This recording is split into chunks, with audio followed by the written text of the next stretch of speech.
Welcome. My name is Haley Driver, and I'm here to talk about Dram Shop of the future, or that Melissa Etheridge should play every weekend for the Dram Shop's sake.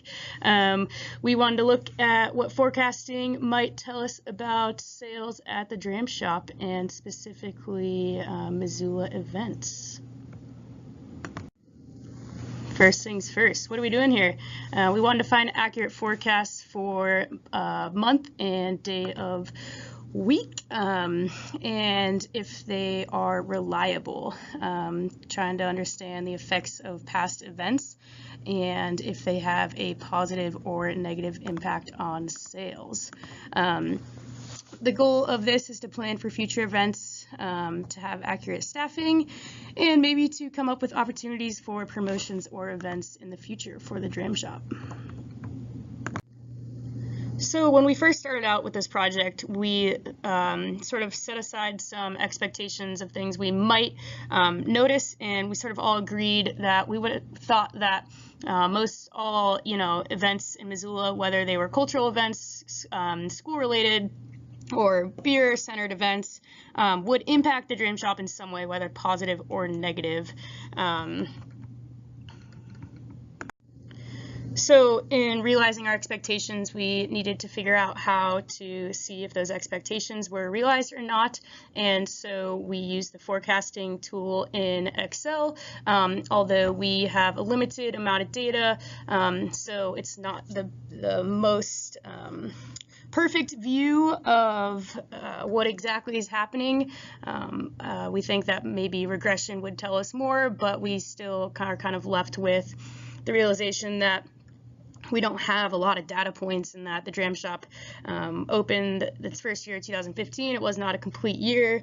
And then we have the full year of 2016, and then we do not have a complete year of 2017. So I think with future forecasting, it will help to have maybe 3 years at least of full data points to really understand what is happening.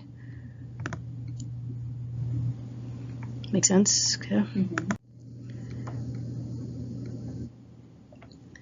So here is a chart showing the forecast versus actual sales in the thousand for each month. And if you notice, there are quite a bit of fluctuations. You see some big rises and some big dips. For example, the July forecast for 2016 was off by nearly $8,000, and the November forecast was off by nearly $10,000, where they did not make as much as the forecasts thought they would. Certain days really stood out. How, for example, the Melissa Etheridge concert had a 42% increase in transactions, and the weekend of Travelers Rest was also a big weekend for them. Although it's important to note the performer, because Ween had no effect on sales at the Dram Shop. So, can we trust the forecast? In short, no. Just because there's too much variability in that monthly income, and even when we did day by day, there's just a lot of variability whether there was a big concert or not.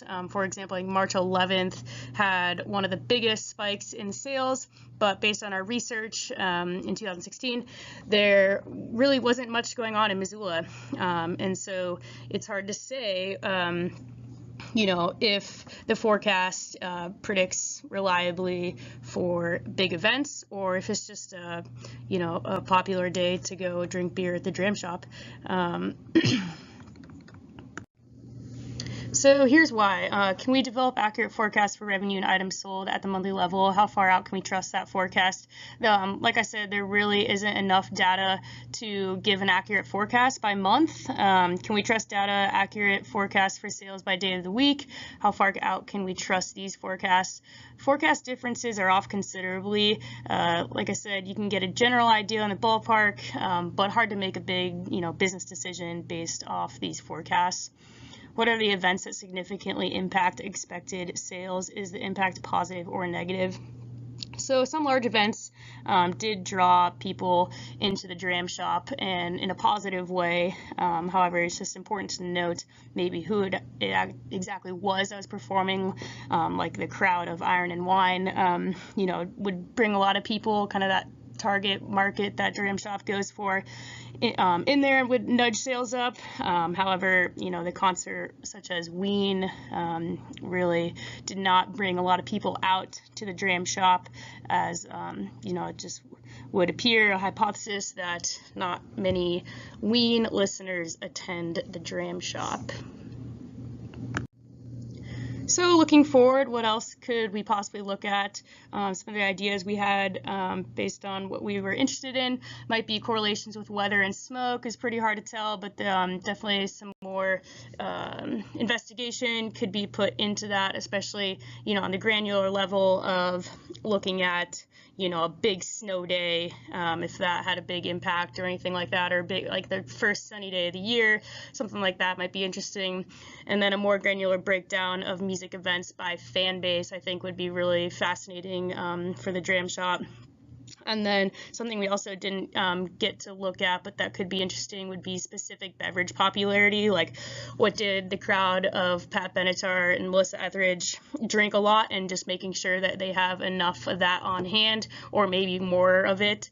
And then also looking at what other similar establishments have been doing. Imagination and Western Cider have kind of come up as similar places that might draw the same type of crowd. And what sort of events are they doing? And does that pull, their, customers away on those days, or, how they impact specifically the Dram shop. That's sort of the breakdown of what Missoula events, impact the Dram shop. And overall, the key takeaway would be that, I don't think that our expectations correlated as much as we thought they would. Sometimes it was a positive impact, such as Melissa Etheridge, but otherwise, university event, homecoming, such like that, didn't have a huge impact. And if it did, it's hard to tell based on the data, because we just don't have enough data points. Maybe like 5 years of homecomings and 5 years worth, we could say if it did have more of an impact, but based on 1 or 2, it's pretty hard to say. So thanks for listening.